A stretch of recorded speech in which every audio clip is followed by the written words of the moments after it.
续是徛台湾看世界，来看美国的总统拜登甲中国的国家主席习近平，伫台湾时间昨暝8:33，第5届来通电话，两个人讲大约2点钟过17分。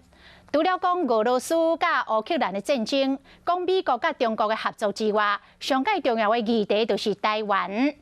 拜登是再一次来强调讲，因这个中国的政策无改变，嘛未改变。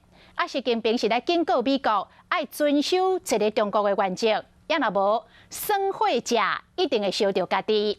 但是双方会后的声明有出入，这个中国的官方媒体是来报讲，拜登无支持台湾独立。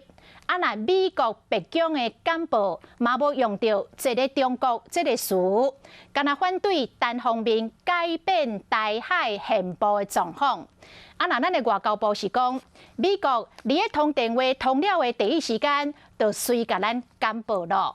有事没事赶紧转开华视，还没有订阅华视的 YouTube 频道吗？赶紧按赞、订阅、开启小铃铛，我们华视 YouTube 见。